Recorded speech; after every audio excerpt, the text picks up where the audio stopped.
మీకు గుర్తుందా? చిన్నప్పుడు సినిమాలు చూస్తూ ఉంటే చుక్ చుక్ అని సౌండ్ వచ్చుడు, లేదంటే చాలా ఎక్కువగా ట్రైన్ యొక్క హారన్ వినిపించడు. ఇలాంటి సీన్స్ చాలా చూసాం కదా.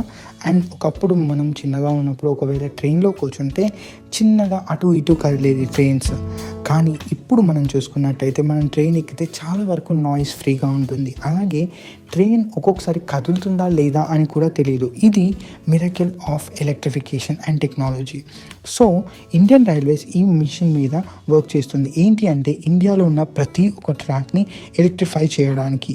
అండ్ దీనికి ప్లాన్ ఏంటి అంటే 2030 వరకు మనకి నెట్ జీరో కార్బన్ ఎమిషన్స్ ఉండాలనేది వీళ్ళ ప్లాన్. సో ఇక్కడ ఏంటి అంటే ఈ గోల్కి చాలా ఎక్కువగా ఫాస్ట్గా వర్క్ చేస్తున్నారు. అండ్ ప్రూఫ్ ఏంటి అంటే 2014 నుంచి ఇప్పటి వరకు మనం చూసుకున్నట్టయితే ఎలక్ట్రిఫికేషన్ 10 times పెరిగింది.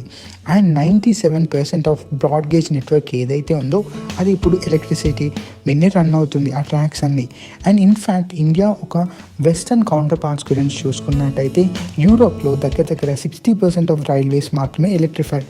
అదే యూకేలో అయితే 40%, ఇక యూఎస్లో అయితే జస్ట్ 1% మాత్రమే. అండ్ ఇండియా యొక్క ఎలక్ట్రిసిటీ మోస్ట్గా 100% డొమెస్టికల్గానే ప్రొడ్యూస్ అవుతుంది. కాబట్టి మనం మన ఓవరాల్ ఇంపోర్ట్ ఆయిల్ బిల్ని తగ్గించుకోవచ్చు అని చెప్పేసి ప్లాన్. చాలా ఇంప్రెసివ్గా ఉంది కదా ప్లాన్. కానీ ఇక్కడ ఒక ప్రాబ్లం ఉంది. ఏంటో తెలుసా? మన దగ్గర ఈ ఎలక్ట్రిఫికేషన్ రష్ అనేది ఏదైతే చేశామో దానివల్ల 700 డీజిల్ ఇంజన్స్ అనేటివి ఇప్పుడు సైలెంట్గా ఉన్నాయి. అండ్ ఇది కాకుండా ఇంకొక ప్రాబ్లం ఏంటి అంటే వీటికి లైఫ్ స్పాన్ కూడా ఇంకా 15 years వరకు ఈజీగా రిటైర్మెంట్ వరకు పనిచేస్తూ ఉంటాయి.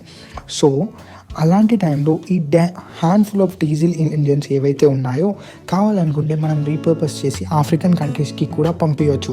ఇలా మనం రైల్ ఎలక్ట్రిఫికేషన్కి కూడా కొంచెం హెల్ప్ చేయొచ్చు. కానీ ఇక్కడ ఒక క్యాచ్ ఉంది. ఏంటో తెలుసా? మనం గ్రీన్ హౌస్ గ్యాసెస్ ఎమిషన్స్ని తగ్గించాలి అనుకుంటున్నాం. అందుకని ఎలక్ట్రికల్ ఇంజన్స్కి మనకి ఒక డబ్బులు పెట్టాలి అని అనుకుంటున్నాం. కానీ ఎలక్ట్రిఫికేషన్ అంటే జస్ట్ వైర్లను తీసుకొచ్చి వేయడం, లేదంటే ఒక స్విచ్ని ఆన్ చేయడం కాదు. దీనికి చాలా ఎక్కువగా ఇన్వెస్ట్మెంట్స్ కావాలి.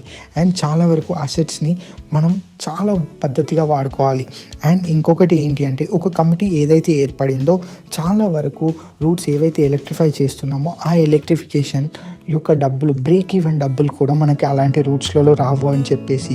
అండ్ ఇదే కాకుండా మనకి ఫ్రేట్స్ దగ్గర నుంచి అంటే కార్గో ఉన్నాయి కదా, అవిటి దగ్గర నుంచి వచ్చే డబ్బులు కూడా చాలా తక్కువగా అవుతాయి. ఎందుకంటే దగ్గర 62% ఆఫ్ రైల్వేస్ రూట్స్ ఏవైతే ఉన్నాయో ఈ థ్రెషోల్డ్ని మీట్ కాలేదు. అంటే మనకి మినిమం వయబుల్ బ్రేక్ ఈవెన్ పాయింట్స్కి కావడానికి. సో ఇప్పుడు ఫైనాన్షియల్ సెన్స్ అయితే కరెక్ట్గా లేదు. సో మరి ఎందుకు చేయాలి అని అనుకుంటుంది అని చెప్పేసి ఇంకొకటి.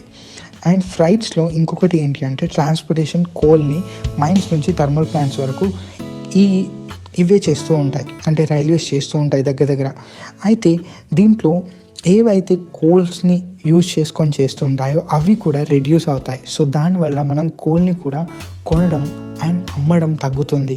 సో అది కూడా మన బిల్లోనే రెవెన్యూస్ని చాలా ఎక్కువగా హిట్ అవుతాయి. అండ్ ఇంకొకటి ఏంటి అంటే మనకి ఎమర్జెన్సీస్ ఉన్నప్పుడు అన్ని ఎలక్ట్రిఫైడ్ రూట్స్ ఉన్నప్పుడు పవర్ ఇన్ఫ్రాస్ట్రక్చర్ కూడా కావాలి. సో అందుకనే ఈ పవర్ అవుటేజెస్ టైంలో ఏం చేయాలి, డ్యామేజ్ టైంలో ఏం చేయాలి అని చెప్పేసి డీజిల్ లోకోమోటివ్స్ని అలాగే ఉంచారు. దగ్గర 2500 డీజిల్ ఇంజన్స్ని రీటైన్ చేసుకున్నారు 4000లో. ఏదైనా డిజాస్టర్ వచ్చి ఏమైనా అయితే అని చెప్పేసి స్ట్రాటజిక్ పర్పసెస్ గురించి. అండ్ ఇంకో 1000స్ని కూడా మళ్ళీ current next level of train traffic గురించి అలాగే ఉంచారన్నట్టు.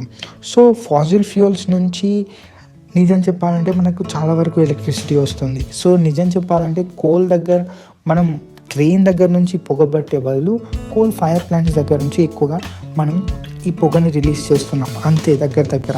అండ్ టోటల్గా క్రూడ్ ఆయిల్ బిల్ వచ్చేసరికి 0.6% మాత్రమే టోటల్ ఓవరాల్ కన్సెప్షన్ చేసింది. ఒకవేళ ఆయిల్ బిల్ చూసుకున్నట్టయితే, ఒకవేళ మన అన్ని ప్రోడక్ట్స్ని కలిపి చూసుకున్నట్టయితే ఇది 0.01% మాత్రమే మన ఇంపోర్ట్ బిల్లో, ఓవరాల్ ఇండియా ఇంపోర్ట్ చేసుకునే బిల్లో. సో ప్రస్తుతానికి